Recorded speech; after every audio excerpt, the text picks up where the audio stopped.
The cabin sat alone, at the edge of a narrow clearing, where the forest thickened into something dark and watchful. Tall pines crowded close on three sides, their branches knitting together overhead as if trying to block out the sky. In summer, the place felt peaceful, almost welcoming. Sunlight filtered through the needles. Birds nested in the eaves, and the porch became a place to sit for hours with a mug of coffee, listening to wind move through the trees. But winter turned the same setting into something else entirely. When the first real cold arrived, it did not come gently. It arrived like a warning. By late October, the mornings already carried a bite that lingered on the skin. Frost crept across the porch boards in thin white veins, and the breath of anyone stepping outside hung in the air longer than it should have.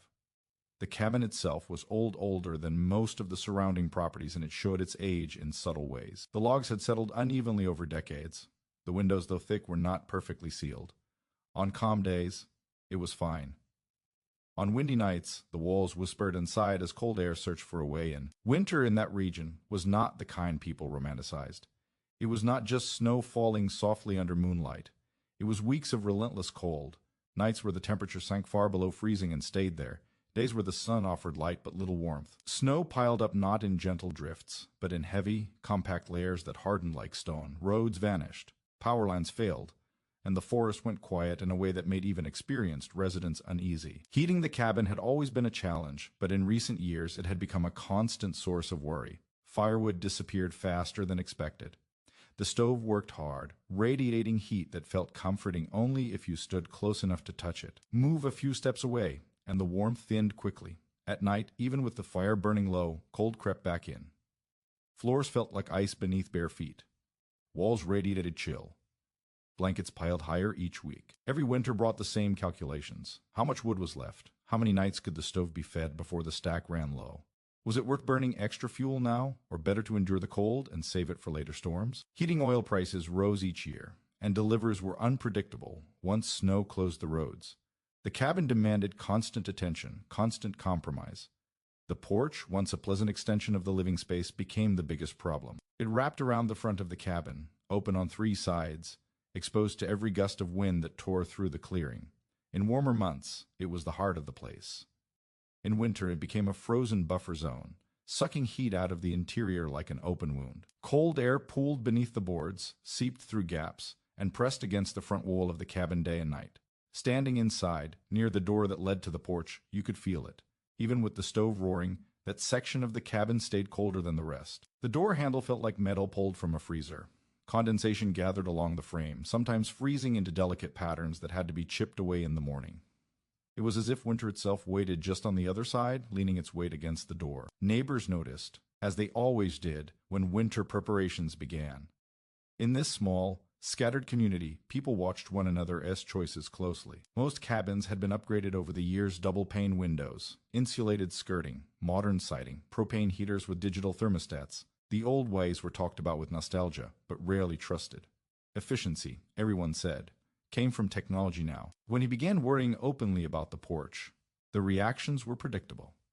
Why not install better insulation inside the walls? Why not replace the windows? Why not invest in a new heating system altogether? Those were the solutions people believed in. Expensive, yes, but proven. Boarding up a porch sounded like something from another century. Winter crept closer, and with it came the first real storm. Snow fell hard for 2 days straight, piling up against the porch rails until the lower steps disappeared entirely. Wind drove ice crystals sideways, rattling anything loose. Inside the cabin, the stove burned constantly, yet the temperature barely held steady. Every time the door opened even briefly, the cold rushed in, as if eager to reclaim the space. It was during one of those nights, listening to the wind slam into the porch, that the reality became impossible to ignore. The porch wasn't just cold. It was actively making the cabin colder. It functioned like a giant heat sink, an unprotected zone that stripped warmth away before it could settle inside. The front wall of the cabin, backed by that open porch, never truly warmed. It stayed cold to the touch, even hours after feeding the fire. Outside, winter showed no mercy. Trees cracked under the weight of snow. Branches snapped and fell with sharp, echoing reports that carried through the darkness. The sky stayed a dull, heavy gray for days at a time. When the temperature dropped overnight, it dropped fast, plunging well below what forecasts had promised. The kind of cold that made metal brittle and turned breath into pain. Living in the cabin meant accepting discomfort, but this felt different. This felt like a slow losing battle. Each winter seemed colder than the last. Or perhaps the cabin was simply reaching the limits of what it could endure without help. The idea of tearing into walls for insulation or replacing major systems loomed like an impossible expense. There had to be another way. Something simpler. Something that addressed the problem at its source. The porch stood there, silent and exposed, taking the full force of the wind day after day.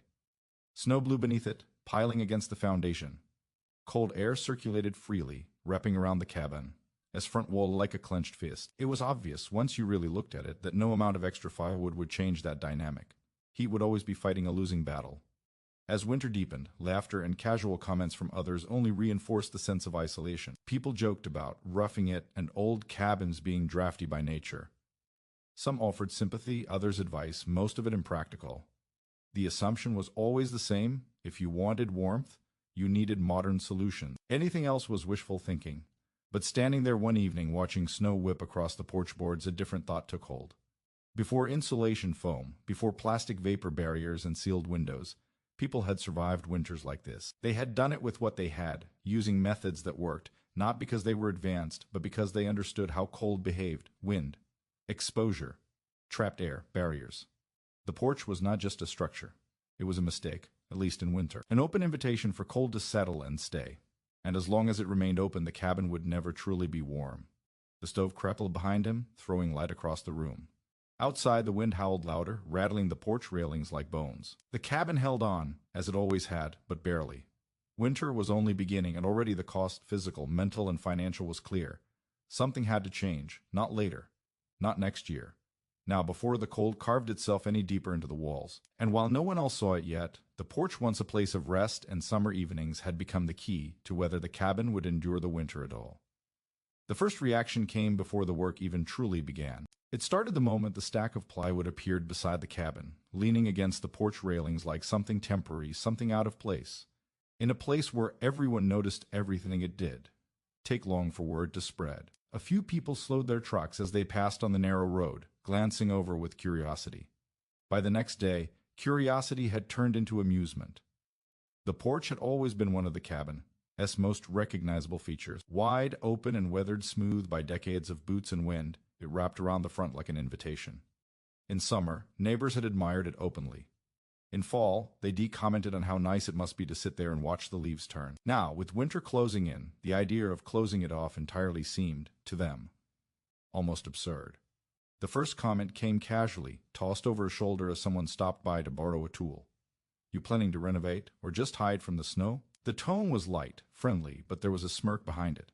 When the answer came simple, direct, unapologetic, the smirk widened. Boarding up the porch? For winter? That was a new one. By the end of the week, the jokes had grown bolder. Someone laughed outright and said it looked like the place was bracing for a hurricane instead of a snowstorm. Another shook his head and muttered about how ugly it would be to ruin such a nice porch. A third suggested, only half joking, that it might scare off visitors if it looked abandoned. The laughter was cruel, not exactly. It was the kind of laughter people use when they believe they understand something better than you do. The kind rooted in confidence that modern solutions had already solved problems like cold cabins and drafty porches. Boarding up an open space felt backwards to them, like trying to stop winter with a wooden shield. As the first sheets of plywood went up, the reactions sharpened. The porch began to disappear, section by section, its open railings swallowed by flat, pale boards. From the road, it looked strange, even stark. The cabin's face changed, losing its welcoming openness and gaining something defensive instead. That alone seemed to invite commentary. "Looks like a fort," someone said, laughing. "You expecting a siege?" Another suggested it was a waste of time. Wind would find its way through. Cold always did. Better to spend money on insulation or a new heater, they insisted. This was just delaying the inevitable. The work continued anyway. Each board was measured, cut, and fitted carefully, even as passing vehicles slowed to watch. Some drivers did bother hiding their amusement. Windows rolled down just enough for comments to drift across the clearing. "Never seen that before," one called out. "Hope you know what you were doing." Inside, the cabin stayed quiet, insulated from the noise of other people as opinions. Outside, the sound of the hammer echoed sharply in the cold air. Each strike felt deliberate, almost defiant. The laughter did stop the work. If anything, it made the task feel more necessary. The idea itself offended a certain sensibility among the neighbors. To them, progress meant improvement, and improvement meant newer, better, more expensive. Plywood was temporary. Boarding things up was what you did before a storm, not as a long-term strategy. It looked like surrender, like fear, like refusing to adapt properly. Some took it personally, as if the decision challenged their own choices. A few had invested heavily in modern upgrades, spray foam insulation, high-efficiency heaters, smart thermostats. Seeing someone choose a method that looked crude by comparison made them uneasy. If something that simple worked, what did that say about everything else? Conversations shifted from joking to debate. At the local store, someone mentioned it loudly enough for others to hear. "He's closing in his porch for winter," they said, disbelief coloring every word. Heads turned, eyebrows rose. A few people laughed, others frowned. Opinions formed quickly without much thought. "One telp," one said confidently. "Cold comes from the ground and the walls, not the porch." "Looks awful," another added. "Might as well live in a box." Someone else shrugged and said maybe it was desperation. Heating costs were high. Winters were harsher than they used to be. People did strange things when they were worried. That assumption desperation spread quietly. It made the laughter easier. It framed the decision as a last resort, not a considered choice, a kind of resignation rather than a strategy. The porch itself became a visual punchline. Half covered at first, it looked awkward, incomplete. The contrast between exposed railings and solid boards made it seem unfinished, almost careless. Neighbors commented on that too, pointing out gaps, asking if it was going to be done properly, or just left like that. When the boards finally enclosed the space fully, the joke shifted again. Now it looked sealed, closed off, like the cabin had turned its back on the outside world. Someone remarked that it resembled an old barn more than a home. Another said it looked like winter had already won. There were offers of advice, most of it unsolicited. Suggestions poured in about better materials, different approaches, professional solutions. Few people asked why the decision had been made. They assumed they already knew. The laughter grew louder when someone asked the obvious question, "So what happens in spring?" The implication was clear. All that work, just to tear it down again. Temporary effort for temporary relief, if it even worked at all. The idea seemed inefficient, almost foolish. The tone shifted subtly over time. What began as light teasing hardened into certainty. People were sure it would. Tea make a difference. Sure it would tea last. Sure it was more about comfort than logic. That certainty fed the humor. It gave people permission to laugh without hesitation. There was also a deeper discomfort beneath the jokes. Boarding up a porch challenged a shared belief about how things were supposed to look and function. Homes, even cabins, were meant to be open, inviting, visible. Closing something off felt like retreat. Like admitting vulnerability, the cabin became a quiet spectacle. People drove by more often than necessary, slowing just enough to get another look. Some took pictures, shaking their heads. Others pointed it out to newcomers as if it were a local curiosity. "See that place?" They'd say. He boarded up his porch for winter. What made it easier to mock was how calm the response remained. There were no arguments, no attempts to justify or explain. Questions were answered simply, without defensiveness. That lack of explanation frustrated some people more than anything else. It felt dismissive, like refusing to play along with the joke. As winter deepened, the laughter did fade. If anything, it grew more confident. Early storms came and went, and people watched closely for signs of failure.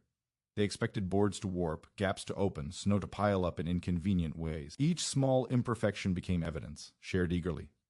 "See? No, it's getting in already," someone said, pointing at a drift against the base. "Told you it would. Tea sealed properly." Another commented on the way the boards creaked in high winds. "That can be good for the structure," they warned, shaking their head with exaggerated concern. The porch had become a symbol now, not just a structure. It represented stubbornness, resistance to accepted wisdom. Laughing at it was a way to reaffirm what everyone else believed, that winter was beaten with technology, not plywood and nails. And yet, beneath the laughter, there was attention. Close attention. People noticed every change, every detail. They remembered how the porch had looked before, how exposed it was, how cold it felt to stand there. They watched for signs that anything might be different now. The ridicule continued because it felt safe. No one expected to be proven wrong. History, they believed, was on their side. Cabins like this had always struggled in winter. Open porches had always been cold. Boarding will not felt like wishful thinking at best. By the time the cold settled in for good, with nights stretching longer and temperatures dropping hard, the laughter had settled into routine. It was no longer sharp, just habitual. The porch was still boarded. The cabin still stood. Winter still pressed in. From the outside, it looked like a mistake frozen in place. a decision everyone else had already judged and dismissed. And that, more than anything, made what came next unimaginable. He did not try to explain himself at first, partly because explanations invited arguments, and partly because the decision had not come from a place that could be reduced to a clever sentence. It was a trick or a theory picked up from a book. It was something slower, heavier, shaped by long nights and colder mornings, by standing still in the cabin and feeling where the cold lived. The idea had been forming long before the first board went up. It began with noticing patterns, where frost formed inside, where condensation gathered, which walls never seemed to warm, no matter how long the stove burned. The cabin spoke in subtle ways, and over years of living there, he had learned to listen. The front wall was always colder. The floor near the door never truly thawed in winter. The air near the ceiling warmed quickly, but it vanished just as fast. Modern advice focused on insulation values and airtight seals, but that advice assumed something else too, that the structure itself made sense for the climate. The porch did too. It was built for summer, for shade and airflow, not for weeks of wind-driven cold. In winter, it became a liability that no amount of interior insulation could fully counteract. He remembered an old conversation from years ago, barely recalled at first.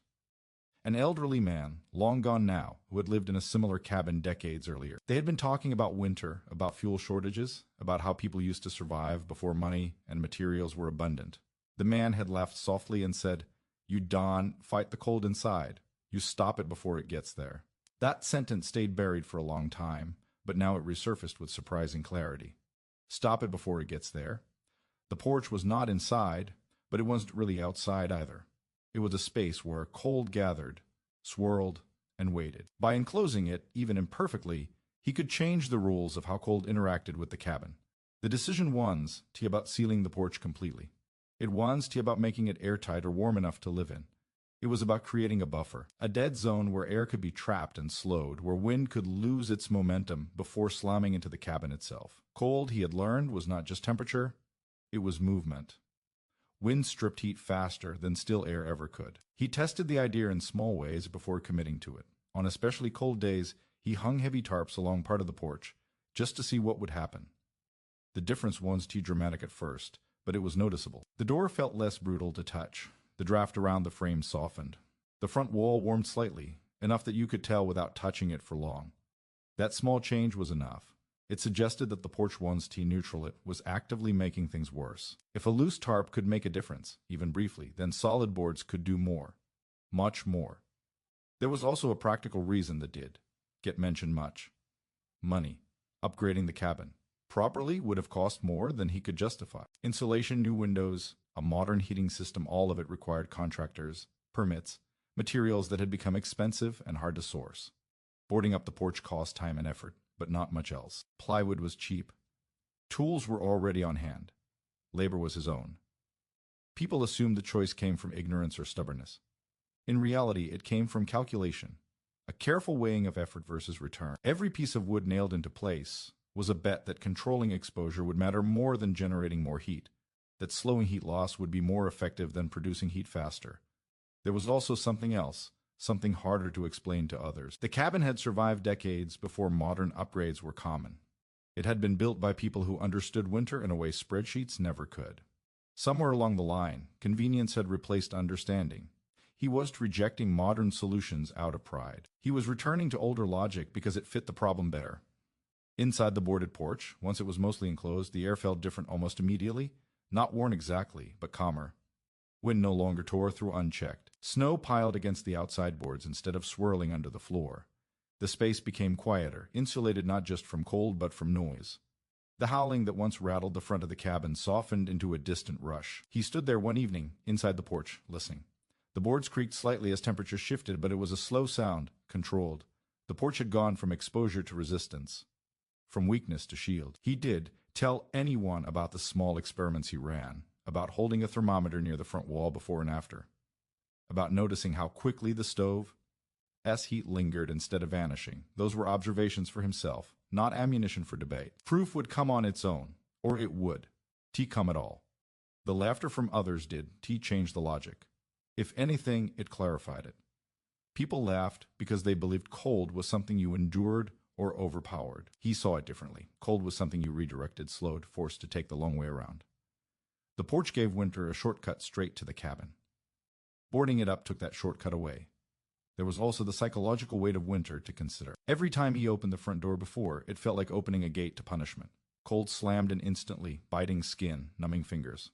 Now the porch absorbed that shock. Opening the outer door meant stepping into cold air. Yes, but not a violent one. The inner door became less hostile, less draining. Small things. But Winter was made of small things adding up. Some nights he sat quietly inside and listened to the stove. It burned more steadily now, less frantically. Wood lasted longer. The temperature did spike and crash the way it used to. The cabin felt more stable, more predictable. That mattered more than comfort. Predictability meant safety. He thought about how people misunderstood the choice because they assumed the goal was comfort alone. It was tea. It was survival with dignity. It was refusing to let Winter dictate every movement, every decision. Boarding the porch once. Surrender, it was repositioning. There was no romance in the work itself. Cold fingers, stiff joints, long hours measuring and remeasuring to minimize gaps. He knew it would. Be perfect. Air would still find its way through. Moisture would still be an issue.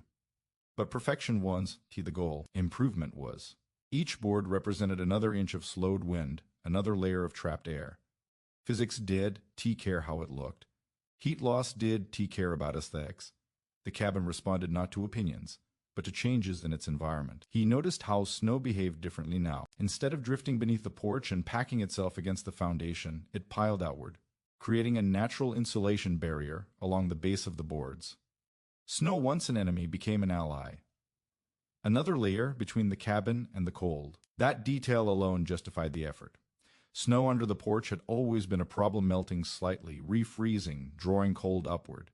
Now it stayed where it fell, undisturbed, useful. He thought often about how quickly people dismissed ideas that did fit their expectations. How laughter replaced curiosity. If someone had asked sincerely why he was doing it, he would have explained. But no one really asked. They assumed, and assumptions were easier than listening. The reason he kept going, despite the comments, wasn't defiance. It was clarity. The cabin felt different. Not dramatically, not yet, but undeniably. The front wall no longer radiated cold the same way. The air inside did churn as much. Heat settled instead of fleeing. Winter still pressed in. Storms still came. Temperatures still dropped hard at night. But the cabin no longer felt like it was bleeding warmth through an open wound. The porch had become a scar, instead closed, firm, protective. And though he did say it out loud, not to anyone, he felt a quiet certainty growing. This was a mistake. It was desperation. It was understanding finally put into action. The laughter from outside faded into background noise, no different from the wind in the trees. Winter would have its say soon enough. When it did, the cabin would answer differently this time. The change did announce itself all at once. There was no dramatic moment, no sudden wave of warmth that made everything obvious. Instead, it arrived quietly, in small details that were easy to dismiss at first. The kind of details that only mattered if you were paying close attention. The first sign came early one morning after a night of heavy wind. Usually, those nights left the cabin feeling bruised. The stove would still be burning when he woke, but the air felt thin and brittle, as if the heat had been worked too hard and failed anyway. That morning felt different. Not warm, exactly, but steadier. The temperature hadn't dropped as sharply overnight. The air did sting the inside of his nose the way it usually did. He stood still for a moment, listening. The cabin was quieter. The wind was still there. He could hear it moving through the trees, but it no longer seemed to be inside the walls with him.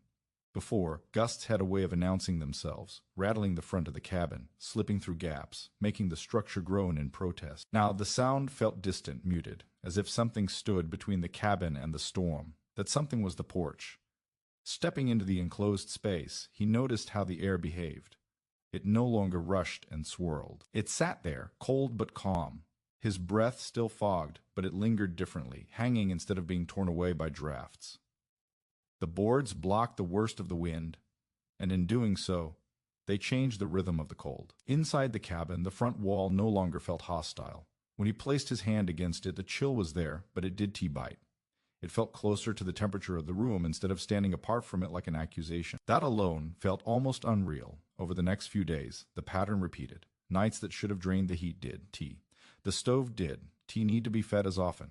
The temperature inside dropped more slowly when the fire burned low. It was subtle enough that someone visiting briefly might not notice, but living there, feeling every shift, made it unmistakable.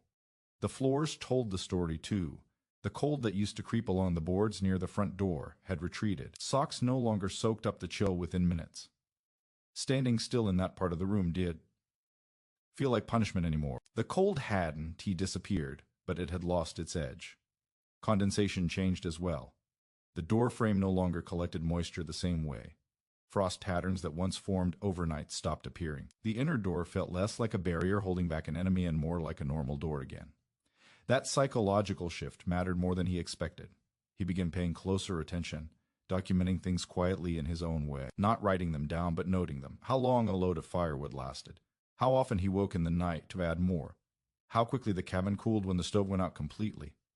Every small improvement reinforced the same conclusion: the porch was working. Snowstorms came, heavy and relentless. The kind that usually made him brace for long, miserable days. This time, the cabin held its ground better. Snow piled against the outside of the boarded porch, forming thick banks that pressed against the wood. Instead of being a threat, the snow became insulation, a silent partner in the effort to keep the cold out. Inside the porch, the temperature stayed just above what it used to be. Not comfortable, but no longer brutal. That trapped air mattered. It meant the front wall of the cabin was no longer directly exposed to the worst of the cold. The wind hit the boards first, lost energy, then filtered through in weakened form. He noticed how the stove behaved differently. Before, it burned in cycles hot, then fading fast, demanding more fuel. Now it burned more evenly. Heat lingered. The cabin felt less like it was constantly leaking warmth, and more like it was holding onto what it had. There was one evening, about a week into the cold settling for good, when the realization finally landed fully. He had let the fire burn low intentionally, curious to see how long the cabin would hold. Hours passed. The temperature dropped, but slowly, painfully slowly by old standards. When he finally added more wood, the room warmed faster than it ever had before. That was the moment he knew this was, imagined. The porch, once a liability, had become a buffer zone, a place where cold slowed down, lost its aggression, arrived tired instead of violent. It was doing exactly what he hoped it would do, even better than expected. He did tell anyone. There was no urge to announce it, no need to claim victory. The change spoke for itself, and winter was far from over. He wanted to see how it held up under real pressure, under the kind of cold that broke things and forced people indoors for days. That pressure came soon enough. A deep cold settled in, the kind that made weather reports sound apologetic. Nights plunged well below normal. Daytime temperatures barely climbed. This was the kind of cold that usually turned the cabin into a constant battle. This time, it did. The cabin was still cold, still demanded respect, but it no longer felt hostile. The difference between inside and outside grew more pronounced. Stepping out onto the porch no longer felt like stepping straight into winter's mouth. The shock was dulled, manageable. The inner door stopped feeling like the last line of defense. He noticed something else too. His own energy lasted longer. Less wood to haul. Fewer middle-of-the-night wake-ups to feed the stove. Less tension in his shoulders. Less constant calculation about whether he was losing ground. That mattered more than comfort. Winter exhaustion was real, and it drained people quietly. Outside, the laughter hadn't stopped yet, but it began to change. People still drove by, still slowed down, still looked. But some of the comments softened. A few questions crept in, casual and cautious. "Seems to be holding up," someone said one afternoon, glancing at the boards. Another asked if it was drafty inside. The question was neutral, not mocking. That alone was new, he answered simply. Better than before. That was all it took. No claims, no numbers. Just a fact. Inside, the cabin continued to confirm it. The front wall warmed enough that frost no longer formed along its edges. The air stopped, feeling constantly in motion. Heat settled, instead of fleeing upward and outward. The place felt grounded. He stood one night near the door, listening to the storm rage outside, and felt something unfamiliar: confidence. Not bravado, not defiance. Just the quiet knowledge that the cabin could handle this now. That winter did automatically mean suffering. The porch had changed the equation. It hadn't eliminated the cold, but it had taken away its advantage. And in a fight like this, that was everything. The signs kept coming, small but undeniable. A thermometer left near the front wall, read higher than it ever had in past winters. The difference was a fluke. It stayed, day after day, night after night. The laughter, when it came, sounded thinner now, less certain. Winter was doing what it always did, and the cabin was doing something new in response. Something that could be ignored forever. What began as an experiment had crossed into proof. The porch, boarded and mocked, had quietly reshaped how the cabin lived through winter, and the cold, for the first time in years, seemed unsure of how to answer back. The proof didn't arrive as a rumor or a feeling anymore. It arrived as numbers. For years, the thermometer inside the cabin had been a kind of quiet judge, always delivering the same verdict no matter how hard the stove worked. On the coldest days, it hovered stubbornly in the low range, creeping upward only when the fire was fed relentlessly. The moment attention slipped, the temperature slipped with it. That pattern had been so consistent that it felt permanent, like a rule of nature rather than a problem that could be solved. This winter, that rule broke. It started when he placed a second thermometer near the front wall, more out of curiosity than expectation. The front wall had always been the coldest point in the cabin, the place where winter pressed hardest. In past years, it could read 10 degrees colder there than near the stove. Sometimes more. That difference shaped how the entire space felt. Now, the gap shrank. At first, it was 5 degrees, then 7. Then, after a particularly cold night, something happened that made him stop and stare. The reading near the front wall was nearly the same as the rest of the room. Not identical, but close enough that the difference no longer mattered to the body. He checked the other thermometer. Then checked again an hour later. The numbers held. That night, he slept without waking to feed the stove. Not because he meant to, but because he need to. When he woke in the early morning, the fire had burned low, glowing faintly. In past winters, the cabin would have been bitter by then. Instead, it was merely cool, livable, stable. He added wood and watched the temperature rise faster than it ever had before. Heat no longer vanished into invisible cracks and exposed surfaces. It stayed. It accumulated. By midwinter, the difference became undeniable. On days when the outside temperature plunged deep into the negatives, the inside of the cabin stayed consistently warmer than it ever had under similar conditions, not by a small margin either, 10 degrees. 15. Then, one night during the coldest stretch of the season, nearly 20 degrees warmer than the same conditions had produced in previous years. He knew because he remembered, because winter forced memory on you. You remembered how cold it had been last year, how you stood near the stove and still felt chilled, how you gone to bed wearing layers, breath visible in the dark. This winter, those memories felt distant, almost exaggerated, until the numbers confirmed they were real. The porch had changed everything. Fuel use told the same story. The woodpile shrank slower than it ever had. Logs that once vanished in days now lasted nearly twice as long. The stove burned calmer, steadier, no longer gasping to keep up with constant heat loss. That alone felt like a small miracle. Neighbors began to notice, though at first they did know what they were seeing. Smoke from the chimney appeared less frantic, rising in a steady column instead of pouring out constantly. Light stayed on later into the evening without the usual signs of struggle. The cabin looked comfortable. That was the word people avoided at first, but could quite escape. The laughter faded, replaced by curiosity that tried to disguise itself as casual conversation. "So, how is it holding up?" Someone asked one afternoon, leaning against a truck, eyes fixed on the boarded porch. "Fine," he said. They nodded, as if that was what they expected, but their eyes lingered. People were good at sensing when something did match their assumptions. Another neighbor asked about heating costs, framing it as idle talk. He answered honestly, less wood, less effort, less stress. The response was met with silence that lasted a beat too long. By late winter, the questions became more direct. Did it really make that much difference? Was it actually warmer inside? How much warmer? He didn't exaggerate. He didn't need to. He told them the numbers when they asked. 20 degrees warmer on the worst nights. Sometimes more near the front wall than he'd ever seen before. The words landed heavier than he expected. 20 degrees one's comfort. It was survival. It was the difference between enduring winter and living through it without constant fear of falling behind. People stopped laughing after that. Few asked to step inside. He let them. The reaction was always the same. They paused just inside the door, waiting for the cold to hit the way they expected it to. When it did, their faces shifted, surprise, followed by something closer to disbelief. "This feels different." One said quietly, "It did." The air felt still, not warm like a modern house, but even, balanced. The kind of warmth that did. Disappeared the moment you moved away from the stove. The porch, once mocked, became the unspoken focus of every visit. People touched the boards, knocked on them, looked at how snow banked against the outside. They noticed how no wind slipped through the seams the way they predicted. They noticed how the inner door no longer wore a crust of frost. Some asked if he'd do it again. Others asked how much it cost. A few asked if it was difficult. The tone had shifted completely. The idea that once sounded foolish now sounded practical, sensible, obvious in hindsight. The numbers spread faster than opinions ever had. In a place like this, Hard winters respected hard facts. 20 degrees warmer meant fewer risks. It meant pipes less likely to freeze. It meant bodies less strained. It meant sleep without anxiety.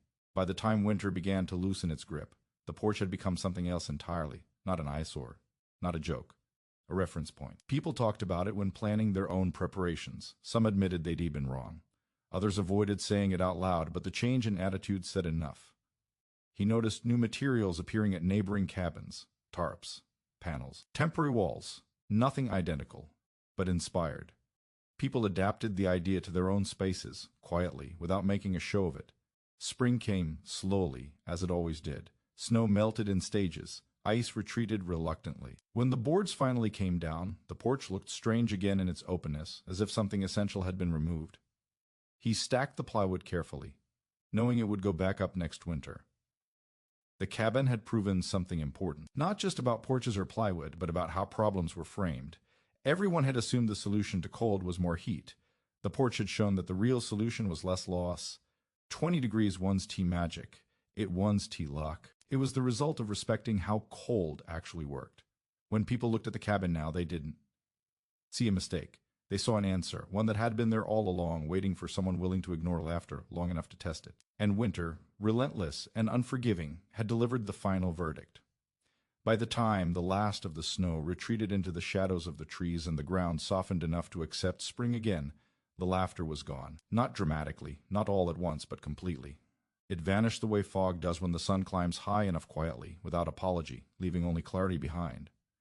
The porch stood open again, boards stacked neatly nearby, their edges worn now, marked by winter. To anyone passing by who hadn't, to witness the season unfold, the cabin looked much as it always had, weathered, modest, unremarkable. But those who had watched closely knew better. They knew something fundamental had shifted, not just in the structure itself, but in how people thought about it.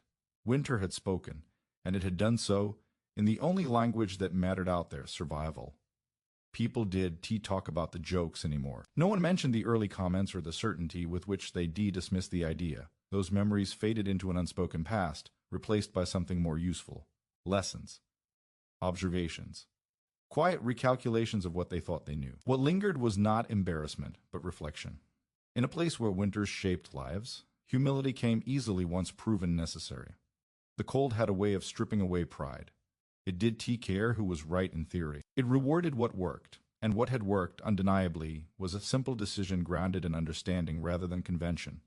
The porch had taught that lesson better than any argument ever could. Conversations shifted as spring wore on. People spoke less about upgrades and gadgets, more about exposure and wind, about where cold gathered, where it waited, where it entered unnoticed. Old ideas resurfaced, ones that had been quietly abandoned over the years in favor of newer, shinier solutions. Someone mentioned how their grandfather used to bank snow against the north wall of his house on purpose. Another remembered storm shutters that stayed up all winter not for security but for warmth. These weren't nostalgic stories anymore. They were practical again. The cabin became a reference point, though no one said it outright. When people discussed winter preparations, someone would eventually say, like that porch thing, and everyone would know exactly what they meant. There was no pride in it for him. No sense of victory. If anything, there was relief. Relief that the cabin had endured. Relief that the solution hadn't required debt or dependence on systems that failed when storms were worst. Relief that the answer had been within reach all along. What stayed with him most was the warmth, but the quiet. Winter inside the cabin had felt different, less frantic, less adversarial. Instead of reacting, constantly adding wood, sealing drafts, bracing against every storm, there had been space to rest, to think, to simply exist without fighting the elements every waking moment. That change lingered even after winter ended. The lesson was simple, but not easy. Problems did. They always need to be attacked head-on.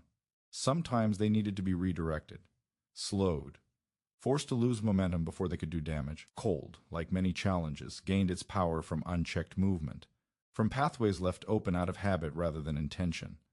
The porch had been one of those pathways. People began to see their own spaces differently, not as static structures, but as systems in motion. Air, heat, wind, moisture, all interacting whether acknowledged or not. Once you saw that, it was impossible to unsee it. A few neighbors tried similar methods the following winter. Some enclosed porches. Others skirted foundations more thoroughly. A few built temporary wind barriers where none had existed before. The results varied, but the principle held. Those who controlled exposure struggled less. Those who didn't noticed. There was no sudden wave of conversions, no dramatic shift in how everyone lived, but something subtle had changed. Laughter no longer came so easily when someone tried something unconventional.